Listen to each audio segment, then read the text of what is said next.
we go. Salad. All right. So, what we are going to talk about today is, in my opinion, a really important one. Food noise. Can everybody see this? Let me see this. Yep. All right, cool. So, food noise is this is an important thing. All right. So, basically, why your brain won't shut up. I mean, listen, if it was as easy, if we were robots, which I don't know, at this rate, we may be all robots soon. But if we were robots, it would be very simple. I would just like plug in what calories to eat, and then you would just eat it, and everything would be great, right? But that's not what happens because we have this thing that tells us to do some shit that we probably shouldn't do, right? And it's really hard to resist listening to that thing, right? So, what is that? What's actually happening? There's this word that's used now, which I actually love, which is food noise. As soon as everybody hears that, they immediately know what I'm talking about, right? Food noise is the thing that we want to understand, and we want to shut that thing up. But there's actually things that are happening underlying this that's really important for you to know so that we can actually do something about it. Because as much as we give you guys plans that are supposed to be really filling and high in fiber and everything else that's supposed to reduce food noise or to make you more full, it's still a number of different things that you may not understand and you may still be pulled towards eating things. And we're going to try to give you the evidence based way to turn that shit down. All right. So let's jump in. Most people don't fail diets because they don't know what to eat, right? I mean, everybody knows that if you ate chicken and broccoli all day, every day, you'd probably lose weight. Okay. We fail because what our minds are telling us to do. We fail because when we pass the cookie, we want to eat the damn cookie, right? We fail because we're hungry. There was some research study that showed that, it's so obvious to say, but we don't need a research study, but most people fail at dieting because they eat. Pretty fucking obvious, right? But like if we're not eating the plan and we eat extra shit, we're not going to follow the plan, right? If you have just two Hershey kisses over what we tell you to eat, then you're already could potentially, I don't know if you guys know this, but 50 calories is the difference between losing weight and gaining weight, or I'm sorry, maintaining weight and gaining, or maintaining and losing, right? So 50 calories alone could tip that scale. Not much, but it could tip it, right? And so it's very easy for us to consume things that will tip that scale either way. But there's a name for this now, which is called food noise. That mental hum that you hear, right, when you want to eat something and you're kind of fighting it. That's food noise.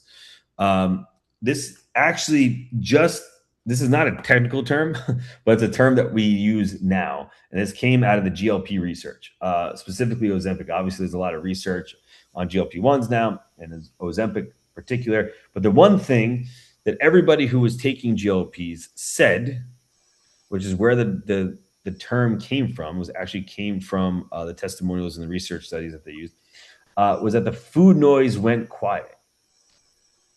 This was the first time that this was actually used. All right. It was here. It was during all this GLPs, Ozempic craze. But this is the thing that kept coming up over and over was that the food noise went quiet. Again, this is not a typical term, but it is a term that refers to a very complex brain circuitry that we're going to break down so that you guys actually understand it. Um, here we go. Okay. So, what is food noise? Food noise is just unsuppressed wanting. That's the easiest way to explain it. Okay. It's recurrent, intrusive thoughts about food that don't track actual hunger. This is not hunger. Okay. We're going to get into what that is in a second, but this is not, I'm hungry because I haven't eaten. This is, holy shit, I can't stop thinking about food and I want that cookie. Two completely different things. Okay. What we're talking about is the food noise, the want of the cookie. All right. So the experience, maybe you guys can agree to this. You just ate and you're already thinking about the next meal. All right, who like hits that one? Anybody? Who's did anybody just eat that wants to eat already? I haven't Every eaten. day. Every day. Every Everybody, meal. yeah, everybody kind of gets this. Yeah, so that alone is most people will probably agree with. You scroll past food content and feel a pull, so that's also something. So this by the way, This is actually a thing. So they have actually done research studies where they used visual aids, pictures of food, and it actually causes a whole bunch of different cascade of things to happen in the brain. But sometimes you can actually use this to your advantage into tricking your brain that you actually had the food. It's really fucking weird, but crazy stuff. But anyway, you see the food and you want it. Okay.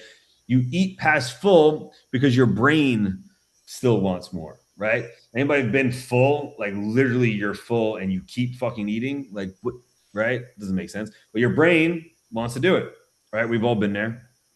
Same shit. My favorite. You plan tomorrow's eating before today is done, right? Does anybody feel really depressed when like they run out of their calories for the day? It's like fuck, and you're already thinking about like the first 500 calories you're gonna eat tomorrow, right? Again, GLP. I mean, not sorry, not GLPs. Food noise. Okay, this also came from GLP research. Okay, but this is food noise. Okay, this is what we're talking about. Now let's dive into the actual biology of this. Sorry, I'm getting attacked by some shit over here. All right, so there's two different things. There's homeostatic hunger and there's hedonic hunger. Homeostatic hunger is you're in a calorie deficit and you need to eat. This is your body. This is the most oldest sense of hunger that we can get, the most tribal sense of hunger. Okay, this is what keeps us alive. The homeostatic is your body craving homeostasis, right? If you're in an energy deficit, you're not getting enough energy to fuel your body, you're at a deficit, your body wants to bring in calories, right? That's caused or that's going to cause hunger to get you to act. Okay, hunger is an emotion that gets you to act. That's all it is. Okay, it's getting you to act to get food. Okay, if we didn't have this when we were hunter gatherers, we would have just died, right? So, like, if we were hungry, or if, I'm sorry, if we weren't hungry when we didn't get enough energy in, we probably wouldn't have gone and hunted and killed and did all this other shit, right, to get food if we didn't really want it, right? Hunger makes us eat. Pretty easy, right? Okay. What's interesting here though is that this is real hunger and it's satisfied by any food. So one easy way to know if what you're feeling right now is actual hunger or hedonic hunger or dopamine, another way of saying that, is this. If you would happily eat chicken and broccoli right now, that's homeostatic hunger. Okay, that's actual hunger. If you're so hungry that if chicken and broccoli was in front of you, you would be fucking pleased to the moon. Like, oh my God, yes. That is homeostatic hunger. That's actual hunger. Okay. If you're like, hell no, I would not eat that right now, but I still want to eat, that is not homeostatic hunger. Okay. That is hedonic hunger. This is driven by reward and food cues. That could be visual, it could be anything. Okay. It doesn't care if you're full. It wants specific foods, not calories. Okay, that's the key. If it's homeostatic and you're in a calorie deficit and your body's trying to get you to survive, it doesn't fucking care what food is there. It cares that it can live. It cares that it gets calories in the body. That's all it cares about. Here, you don't care about calories. You care about the specific food. Okay. This is where food noise lives. Okay. Does this make sense? Everybody kind of understand the difference. I know this is probably obvious, but to have this actually drawn out, I think is really important for you guys to understand. So when you have the stare down with the cookie at midnight, like I did last night, you know what's happening. Okay. It usually wins, but it's fine. All right. So this is why certain things that we can tell you to do, like eating more protein or fiber, can only do so much because it's a different thing, right? We're playing with different games here. So what do we do? So first, let's understand what actually counteracts these things, right? So we kind of understand the two different things of hunger, what it's caused by. How do we counteract it? What's going on? What's the chemicals underneath that are playing a role here? So there's two big ones, ghrelin and leptin. Okay, the gas pedal is ghrelin. This is made in the stomach. It rises before meals. Okay, it tells us to go eat. Okay, it hits the reward sensor a little bit. It just makes food, I'm sorry, more rewarding. Okay. Reward is how we do things. Like that's how we're chemically created to do stuff. Like dopamine is a big part of this, but to get a reward encourages us to act. Jesus. So ghrelin gets us to act. It makes food more rewarding. so that we go eat. Leptin is the brake. This tells the brain that you're full. Okay. In obesity, you get something called leptin resistance. Okay, which means the brakes don't work. People don't get full. Let's keep going. Okay. High leptin, brain stops listening. Okay. It's almost like insulin resistance, where you have so much insulin being poured out that you now become a type 2 diabetic, right? Like type 2 diabetics make more insulin than the rest of us. Okay. Not less. They make more because they're blasting these carbs and their bodies are so resistant to insulin that they basically just give up. They stop listening to insulin, right? Leptin can work similarly. It's a very similar thing, okay? And so the result here, if the brakes don't work, is that you're chronically hungry. All right. So we got these two guys. We got the gas pedal and the brake, ghrelin and leptin, right? Now we have some other sides to this, which is what amplifies some things and which plays a big role in how those two are enacted on. So we have GLP-1, glucagon-like peptide, and this is internal, right? So I'm not talking about the drug. I'm not talking about Ozempic, or I'm not talking about peptides. I'm talking about GLP that's in you. So we all have GLP-1 that's linked from the gut to the brain. It's signaled from the gut to the brain. Okay. What GLP-1 does is after it's released from the gut after eating, it hits brain receptors that suppress hunger and reward. If we go back for a second, damn it. Again, ghrelin, which is kind of getting us to eat, it doesn't get us to eat by making us more hungry. It gets us to eat by making food more rewarding. Okay, that's a subtle, nuanced difference that's important to understand. Ghrelin doesn't make you more hungry, it makes food more rewarding. Okay, that's really important because of how that links later. Okay, so this GLP-1, when it's released from the gut, it's supposed to be released when you eat. Everybody makes different amounts of this, which is why some people are actually in a really benefit to taking GLP-1 if they don't release enough, because this hits the brain receptors and suppresses hunger and reward. Okay, so this would suppress ghrelin because it's hitting the reward, not just the hunger, because ghrelin, again, doesn't cause hunger. So even if this suppressed hunger and not the reward, you would still want to eat. Okay. This is why GLPs work so well. And this is why food noise is canceled by GLP-1s, because it hits both hunger and the reward. Okay. This is why Ozempic works on two circuits at once. This is what makes it so valuable. Okay. Now, dopamine also plays a part. Okay. This is the wanting part. Okay. So we talked about ghrelin, which is the rewarding part. The dopamine is the want to the reward. Okay. This is the noise itself. Okay. Food cues fire it before you even take a bite. This is the want of the bite, not the reward of the bite. Okay. Dopamine is getting you to act. Okay. It's the other end of the reward. It's the thing before the reward. Does that make sense? This is the wanting. Okay. And then the reward is what happens after.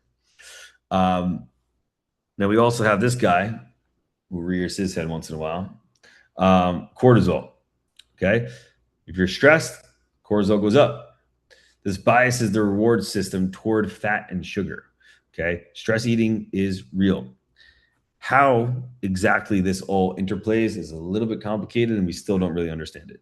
But what we do understand is that chronic high cortisol biases that reward system towards worse shit, basically. Okay. Now, again, the reason that GLPs are so useful here is because not even just to take GLPs, but because it proves the mechanisms as to why these things work. Okay. Before GLPs and Ozempic, there were a lot of people out there saying, like, man, I'm eating a calorie deficit, but I'm just not losing weight. And then all of a sudden, all of those people magically on Ozempic lost weight. Why? Because they actually stopped fucking eating, because they were eating more than they thought. The reason why this is so hard for people to understand is because hunger, again, homeostatic hunger and then hedonic hunger are two such different things that people have a hard time comprehending that they're the same, meaning that they both get us to eat. So number one, Homeostatic side, again, hunger. This is actual hunger. This is your body saying, hey, if we don't get calories in, we're going to die. You would be fine to eat chicken and broccoli here. Again, if you want to know right now if you're feeling hedonic hunger homeostatic hunger or hedonic hunger, just ask yourself if you would settle for chicken and broccoli. That will answer the question in a second. If yes, then you're actually fucking hungry. Okay. If no, it's something else. All right. So GLPs, the receptors in the hypothalamus, okay, shut down the go eat signal. Okay. It also slows gastric emptying. So you feel full for longer, which is also a little positive. But this shuts down the hypothalamus to tell you to eat. Okay. So the hypothalamus is what's actually releasing that go eat signal. Okay. Again, this is if you actually need calories. This is why we survived, because we had that signal. Okay. If hunter gatherers were injected in their ass every night with Ozempic, I don't know how that would happen. The dinosaurs wanted to get them, I guess. I don't know. The T-Rexes came over and popped them. I don't know. But if that happened, everybody would have died. Okay. Because they wouldn't have cared to go eat. They wouldn't have had hunger. They wouldn't have the urge or the reward or the desire to go eat. Interesting. And they would have just starved to death. Okay. So this is what keeps us alive, essentially. Now, hedonic hunger is different. Okay. This is the wanting to eat. Now, it just so happens that GLP receptors also dampen the reward system response to food cues. Okay. So the cookies on the counter stop being so loud. That's hedonic hunger. This is actual hunger. GLPs, GLP-1, glucagon-like peptide that's released in our bodies does both. Okay. So food noise is equal to the food reward learning. Okay. So it's kind of like when you eat and you get that reward, that is essentially the food noise. Okay. It's the product of the two, it's the desire and then the reward that follows it. So this was a quote from The Hungry Brain, which was a really popular book back in the day, but said, we're not fat because we're weak. We're fat because food tastes too good. All right. So this is pretty much getting at the fact that food noise is a thing, right? It's not that your willpower is the issue. All right. There's more going on than just that. This is why I've always said that the people who are most successful are not the people who have the most willpower. The people who are most successful are the people who rely on their willpower the least. Big difference. Even little things can trigger food noise. Okay. The wrappers, the drive-through signs, the colors, right? It's how they get you on these cereal boxes. Everything looks amazing, right? You get all the Fruit Loops, amazing. Fruity Pebbles, amazing. But these things are for a reason. They trigger this in our brains. Okay. That is the noise. The thing, the distance between seeing Fruity Pebbles on the shelf and wanting to eat Fruity Pebbles is the noise. Okay. If you didn't have food noise, think of it this way. If you didn't have food noise, you would look, I don't know, I'm saying Fruity Pebbles because I love Fruity Pebbles, but let's say you look and you see Oreos or Fruity Pebbles. If you didn't have food noise, and yes, this is actually what would happen, you would look at it and turn around. There would be nothing that would happen. It'd be like if there was a tree there, just a boring ass tree that nobody cared about. I looked at it and I turned around. Like that's how you would react to food without food noise. Okay. Most of us don't feel that. Okay. Most of us, if there's ice cream right there or cookies or somebody brought in donuts or bagels or whatever the fuck, we're going to look at it and then boom, this thing's going to fire. Right. We're going to start thinking about how good that is. We're going to start thinking about the calories. We're going to start thinking like, man, okay, I can eat that, but then what do I move to get? You start making the deal in your head, right? What calories can I move to eat that? What could it taste like? Holy shit, I love that. That is food noise. Okay. That is not homeostatic hunger. That is hedonic hunger. That is the ritual between the reward and the desire. Okay. Now, this was a really interesting study. I pulled out the details over here. So what they did, so they had, this was really interesting. So they had the same person or the same people tried two different things. So what's cool about research studies like this is that it's an inpatient crossover. So meaning that the person that they did the research study on did both things. Everybody did both things. There were two different things. Okay. There was the ultra processed foods, and then there was the regular foods. Now, what they did was they tried to match it for calories. So they tried to give people these meals. They said, hey, here's your meals, here's your meals. These were super processed, those were not. Okay. The calories were equated, everything was the same. Protein was the same, calories were the same, whatever. They tried to even make the food volume the same. They didn't limit them to eating outside of that.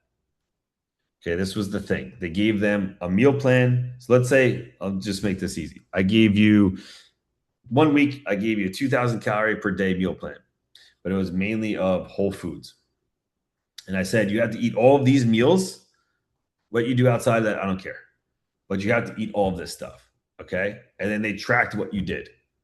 Then the next week, I said the same thing. Here's 2,000 calorie meal plan again. You have to eat exactly this, but this was more processed foods. Okay. This was the carbs, the fats, the things that hit the reward sensors a lot more than that stuff. Okay. And it was 2,000 calories, same protein, same everything. And again, I said, whatever you eat outside of that, I don't care. You just have to eat that. On average, this is fucking crazy. They ate about 500 to 1,000 calories more on the ultra processed version. Okay, so that's not because now part of it is because they tried to equate this with volume too. So they tried to not make it obvious where it was like Snickers bar versus like 10 cups of cauliflower rice, because obviously they're going to eat less if they're having a lot more volume. They're forced to eat it. They tried to equate everything they could. They equated fiber, they equated protein, they equated volume. They tried to equate everything that they possibly could, but just make this hit the reward sensor and that not. That's basically what they tried to do. And what they found was that when they did that, they ate over 500 calories more on average per person. Okay, guys, that is 3,500 calories extra per week. Okay, that is food noise.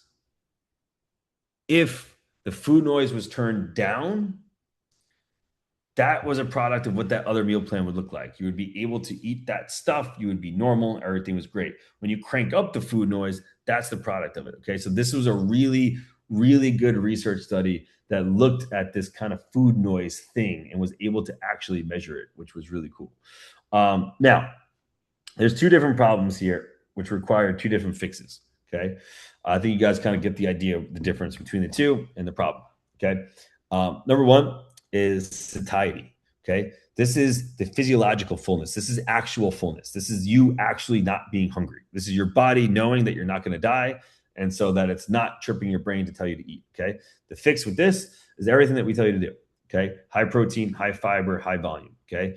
We're really good. Lindsay especially is the best at being able to get you eat a really high amount of volume of food while keeping the calories low. That's how you fix the physiological hunger. Okay.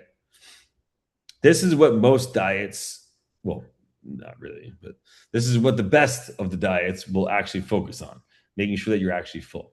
But that leaves satisfaction out, which is the other side of the equation. This is the psychological relief. Okay. This is fixed differently with behavior in your environment and planning. This is your stomach telling your brain that it's full. This is your brain chilling the fuck out. All right. Two different things. So even if you fix the physiological hunger, but satisfaction is not there, you're still going to be miserable because you're always going to be wanting. Even if you're full, you're going to want, you're going to want, you're going to want. Okay. That psychological craving is going to drive you crazy. Now, there's amplifiers of food noise, things that make this worse. Bad sleep, massive. Okay. 2 nights of 4 hours of sleep increases ghrelin 28% and decreases leptin at 18%. Hunger goes up by 24%. Awesome. Right? If your food noise wasn't already cranked up, yeah, let's just fucking crank it up by another quarter. Right? It's like throwing a microphone on this thing. All right. So sleep again. Man, sleep is nuts. Anyway, hyperpalatable foods. Okay, this is what we saw in that research study. If everything was equated, even the amount of food that you ate, the fiber, the protein, everything, but it was a highly processed version of that food, it's going to hit that sensor a little bit more and it's going to crank up that food noise. Okay, that was that 500 calories extra a day. That was the environment. It was the foods that you were around. It was the foods that you were eating that made the difference. Chronic dieting also makes it worse. If you build up these leptin resistance, this is why you have to not necessarily. This was Mike Israetel, not necessarily break, but this is why you have to. Our version of this is increase the calories back up after you get lean enough.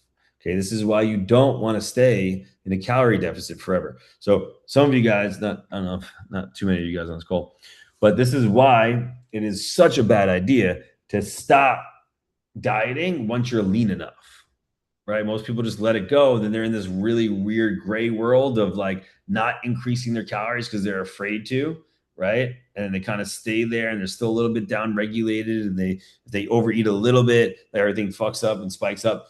Okay, this is part of the problem.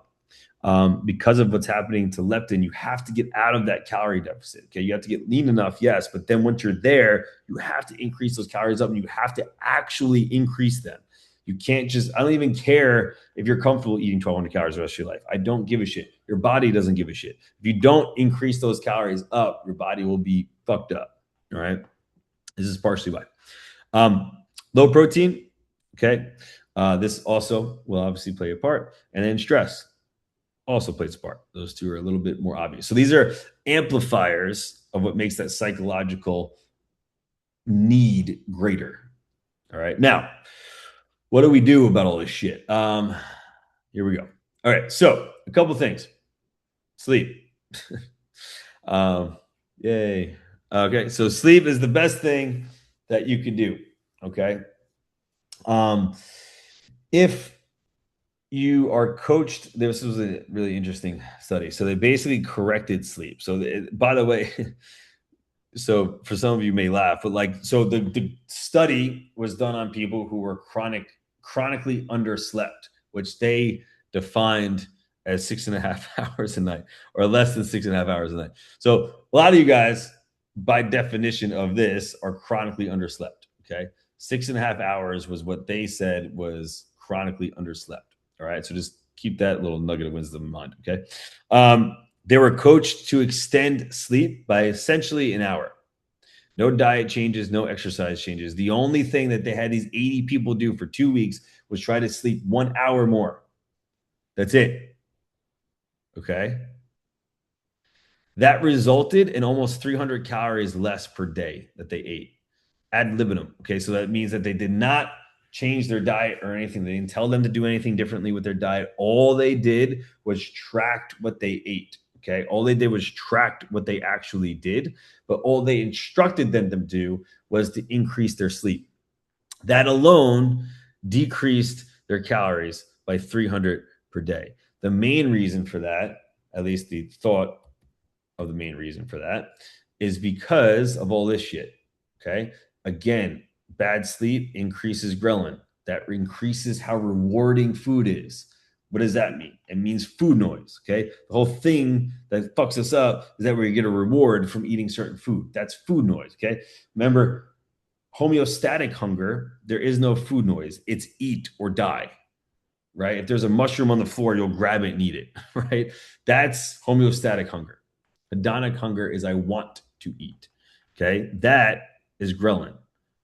A balancing act between ghrelin and leptin. Because bad sleep does this, that's why this happens. By adding 1 hour of sleep, you're going to eat 300 calories less, just left to your own, not even tracking anything. Okay. Or not even trying to track everything.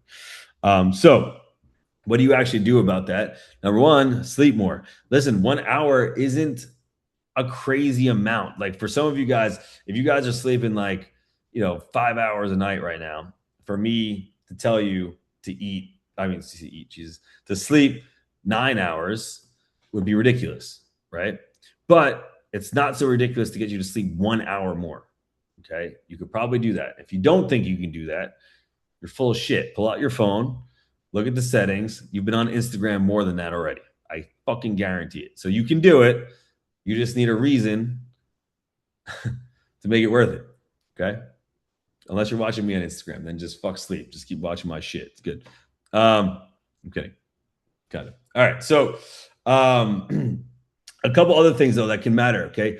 Fixed wake times. Okay. Even on weekends. So you can catch up on sleep. Okay. But there's a balancing act between making your body so dysregulated with its sleep times versus catching up on sleep. Okay. So if you routinely catch up on sleep on the weekends, then you want the sleep times of the weekends to be the same, right? So like if you always sleep in on Saturday till noon, cool, do that every Saturday. Okay, your body can still get used to that. It's going to know when Friday is because it's the last day, blah blah blah. Tomorrow I sleep until noon. Cool. There's still a routine to that. Okay, so you can be routined with being disroutined, right? If you travel, you should have a routine for travel. It's not going to be the routine that you have at home, but you know when you fly in that day, you don't work out that night and you go to bed early. Whatever the routine is. Okay, your body knows when I'm getting on the plane. Oh, I know what I'm doing tonight, right? So routine is relative, but you want to have a routine. Okay. Sleep is the first thing that you can, the biggest lever pull that you can do to fix food noise. And then all the other things that make you sleep better. So dark rooms, no screens before bed, melatonin, caffeine, cut that off by the afternoon, all that good stuff. Okay. But 1 hour, 300 calories, not bad. Okay. Protein. If you guys saw what I posted today with my man, Alan Aragon, it was actually Menno and Alan Aragon are both my mentors, my personal mentors. If you guys want to see who I learned from, go look at my Instagram. They are the peeps. But they did a bunch of research on protein. They're kind of the top guys on this. But long story short, make sure you're having enough protein per meal. Okay. This is going to have a cascade of hormones that are released that will tell the brain to shut up. All right. It's much more loud of proteinism, a lot louder than anything else. Okay. So if everything else being equal, the more protein that you have, the more that this food noise can be downregulated. Okay. When protein was increased, this is pretty crazy. When protein was increased from 15% to 30% of total intake, that's a lot. So yeah, I mean 15% is low as fuck, but so that's like a low protein diet to like a moderately high protein diet. Okay, it's still not like crazy high. That's pretty high. So doubling somebody's protein intake spontaneously cut over 400 calories per day. Again, these people, they were eating ad libitum. That means that they were eating until satisfied. Okay. They didn't have a goal. They weren't tracking. They weren't, told to eat any certain thing. Okay. They just doubled their protein intake and look what happened. Okay. This is part of the reason, by the way, that we get you to eat so much goddamn protein. There's a method to the madness. Okay. If we did nothing else, we just doubled your protein, you can lose 11 pounds in 12 weeks. Guys, that's more than most people have lost last year. In 12 weeks, just from increasing protein, and they're not tracking anything. They're not trying to do anything. They just lost that weight. Crazy. Okay. But why? Why is that happening? What's working? What's going on? It's because of what happens to these hormones. Again, ghrelin plays a huge part. Thermogenesis plays a part because it actually burns calories. But this PYY and CCK are also hormones that regulate hunger. So these guys are released unproportionally per gram of protein. Okay. So they're released a lot more with protein than anything else. So you're going to eat less. Okay. Again, what we're doing, we're turning down the food noise. Okay. That's what we're trying to do. Remember, ghrelin is what makes food rewarding. That's a big deal. If you can lower that, you're lowering food noise because you're literally taking away the reward sensation from eating. All right. So a couple other things. when it comes to the typical stuff, right? So eating high fullness amount of food, um, eating a lot of fiber. There's some things that you could do that cuts in this intake. Okay, um, we kind of beat this to a dead horse, so I won't really get into this too much. The one thing that I will say, in addition to just making sure that you're eating enough volume of food, if you don't know what that means, then you have not listened to anything that we have ever said. So watch the on ramp course to make sure that you get this part. Okay, but for real, you guys, if you know, make your meals filling. Okay, if you're not already. Again, I'm not going to hit that to a dead horse because everybody kind of knows what that means. But the one thing I will say is fiber. So the one thing that we don't look at all that much that we should, look at a little bit more is fiber because of how it feeds the gut. Okay, fiber is really important because the it literally would feed the gut. This is how your microbiome is formed. Okay, what bacteria strains are higher and which ones are lower is based on what fiber you're eating because fiber is what they eat. Okay, um, there is why can't I think of the word?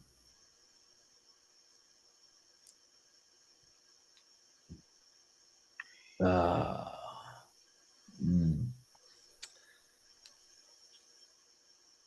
I can't think of it. Anyway, I'll have to come back to that. Don't worry about it. All right, fiber. That's gonna piss me off. So make sure you get fiber. All right, makes a big deal. Um, Another big lever is to stop, for God's sakes, relying on willpower. Um, Guys, if it's in the house, you're gonna eat it. Period. All right. Like if you're taking you invested this much into us and to being here, why would you be the alcoholic that becomes a bartender? Right? It doesn't make any fucking sense. Right. So if you're keeping shit in your house that you're going to be tempted to eat, you're literally giving the cues that's turning up food noise, right? Again, the cues could be visual. You don't even have to see it. You could just know that it's there and you're looking over there. And that alone will start to crank food noise, right? So, like, at the very least, you want to have this stuff out of sight.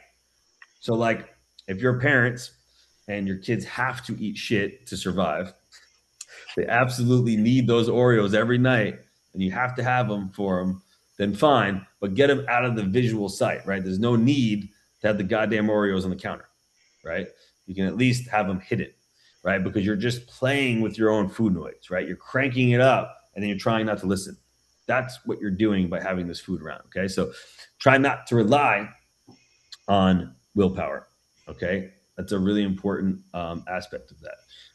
By the way, Frank, I just saw your question. So that's 30 to 40 grams of fiber per day.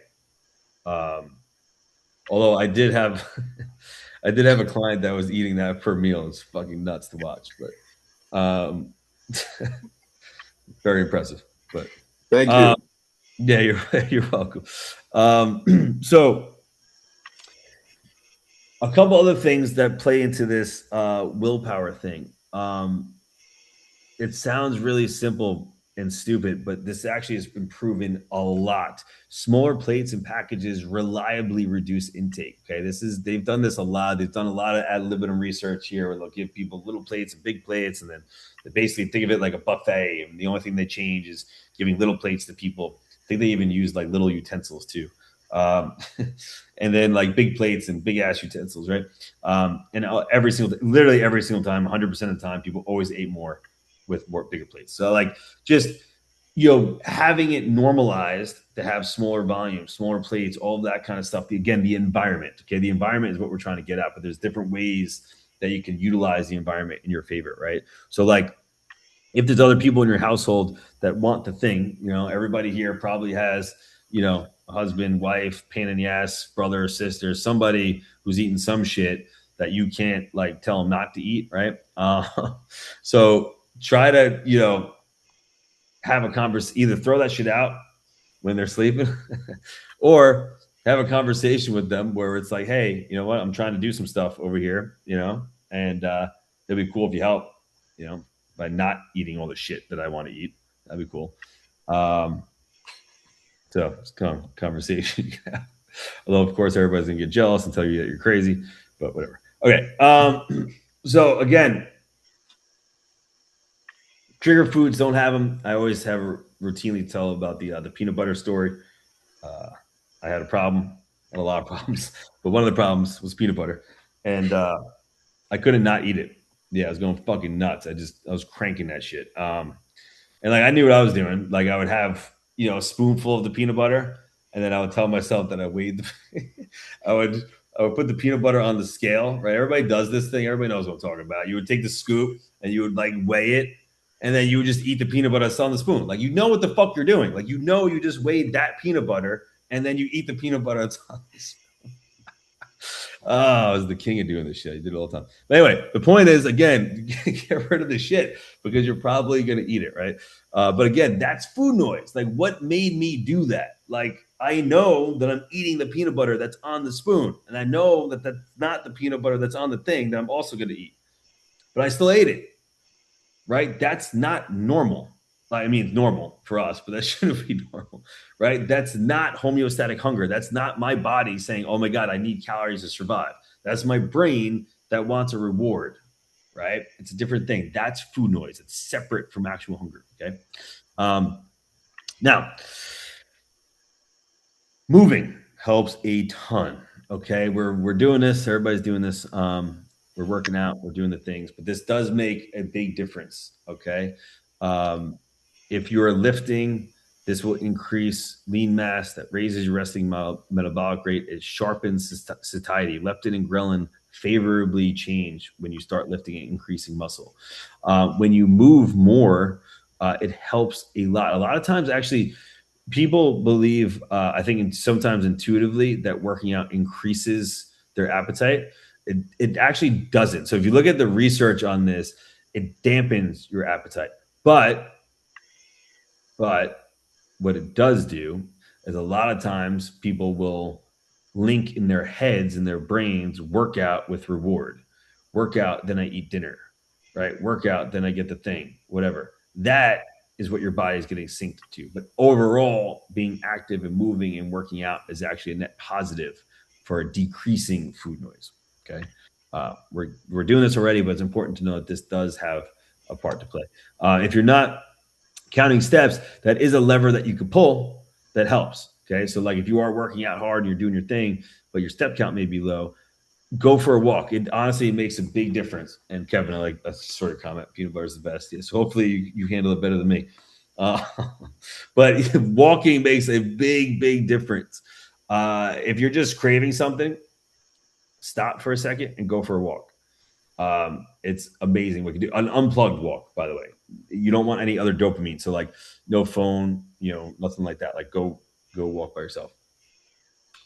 Just a man in his thoughts. Or a woman, you know what I'm saying? So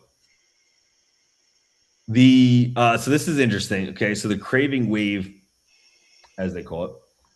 Okay, so trigger, which could be anything. Okay, this is minute zero. Okay, the trigger.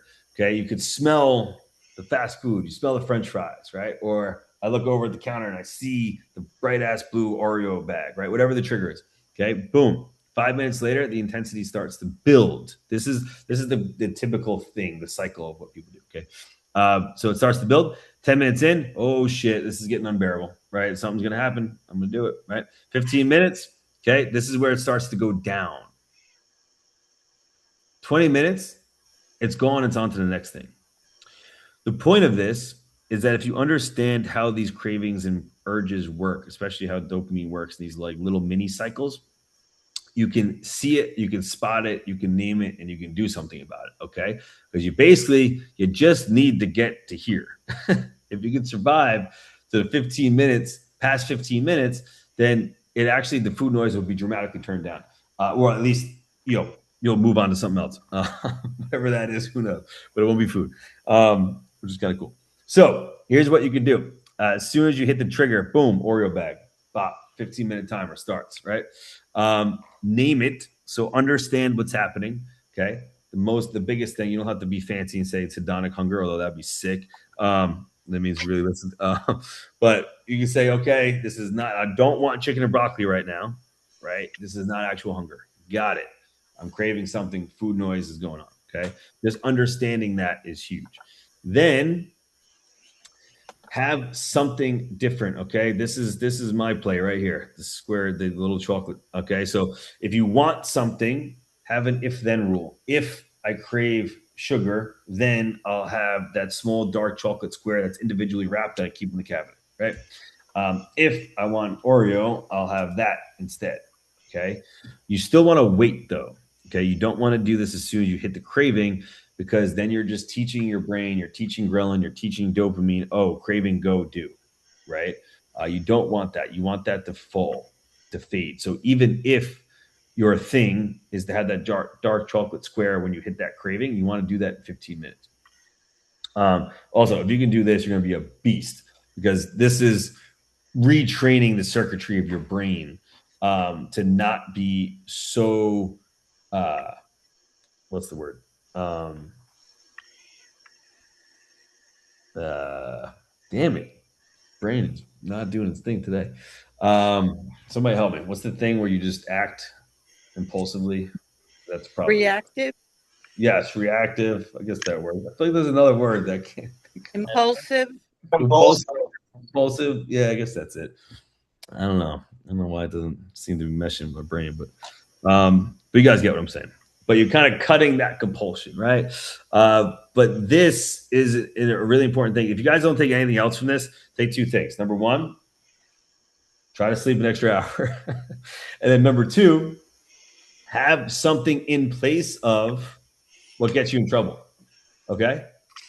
So if you crave certain things and you all know what you do, right? Like for me, if it was peanut butter, okay.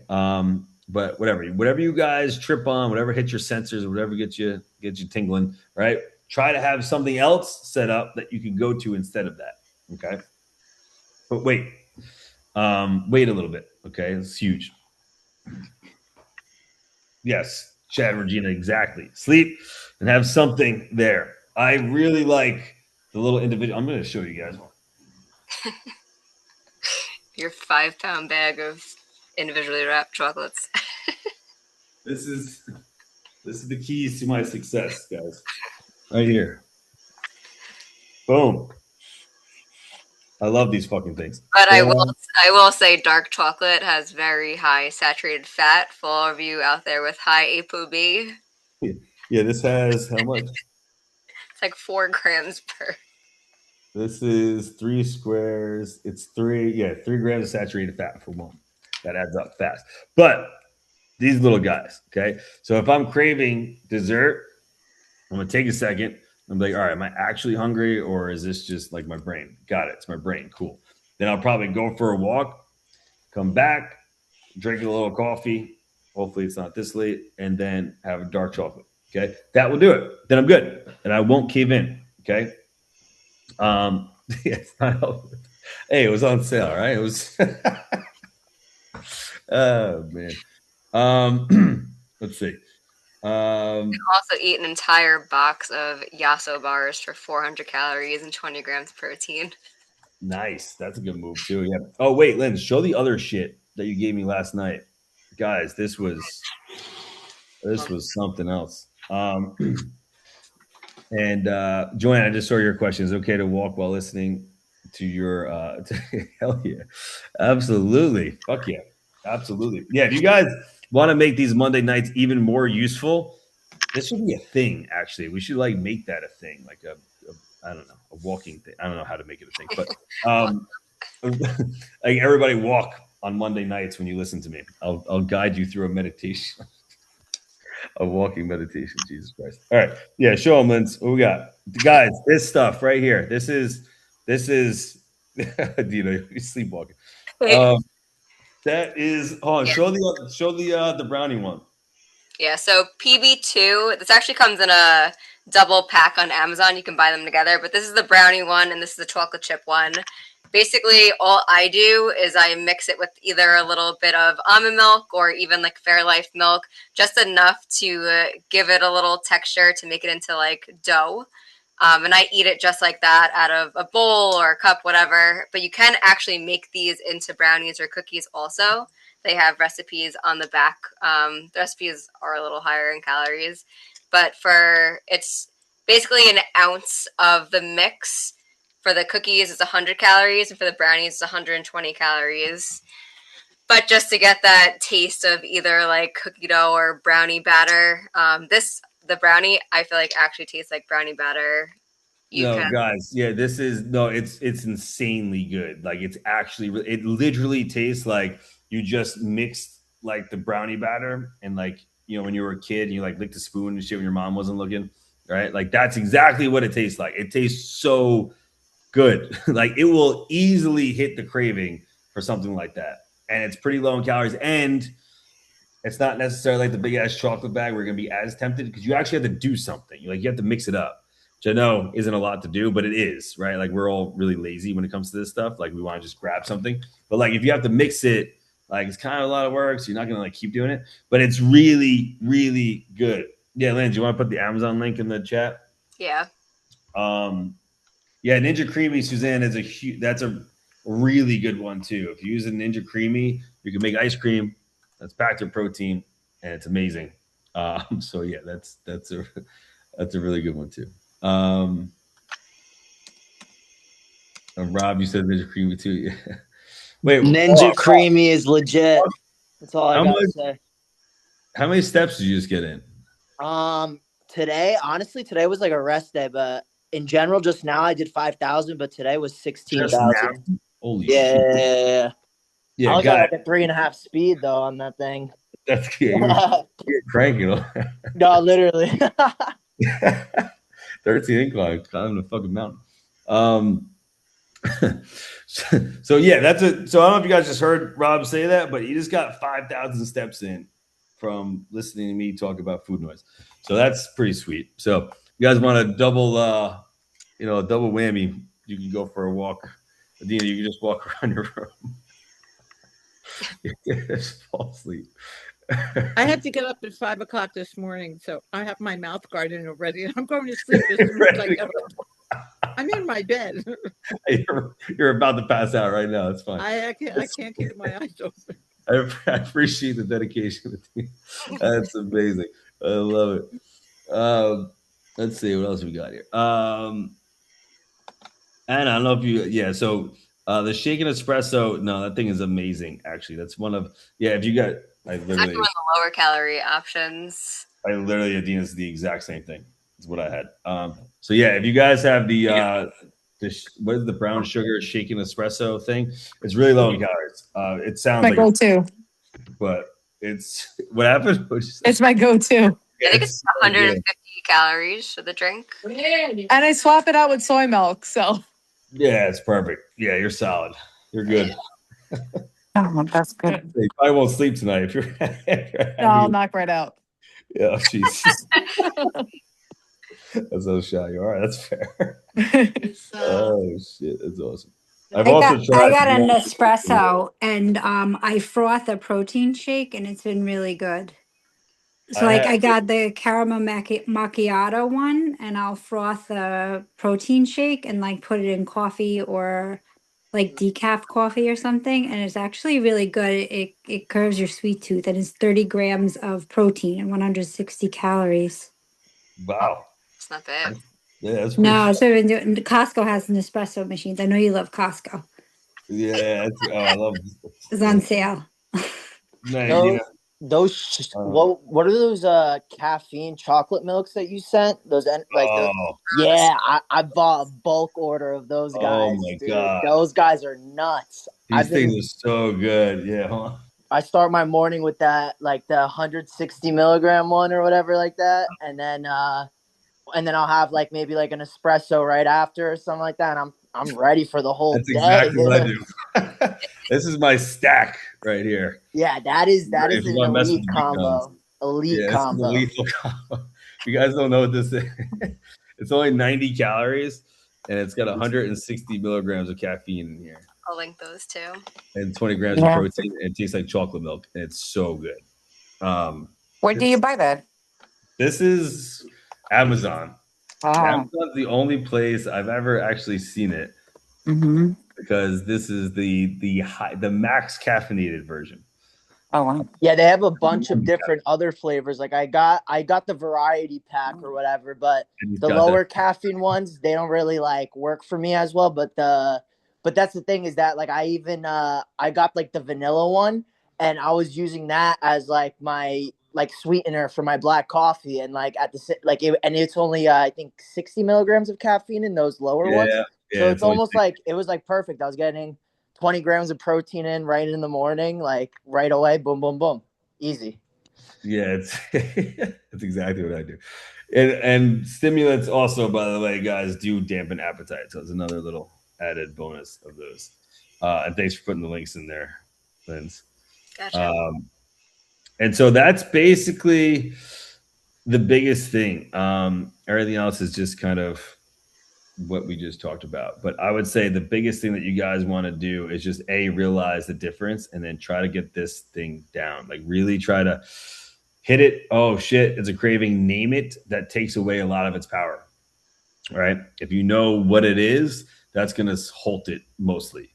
And then try to have something else in place.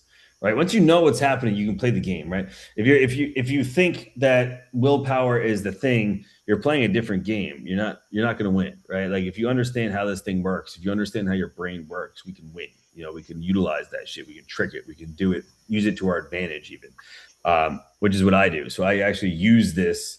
I use the hedonic pull to get me to do things. So I'll purposely have the food that I want to have at night when I'm done all my work and I did the workout and did everything I wanted to do. Then I have that. I'm almost using the reward pull to get me through to do the things that I should have done anyway, plus some. Because if you have that pull, you can actually utilize it, which is interesting. So one of the things that's seen almost negatively in GLP-1 use is that people don't want to do anything.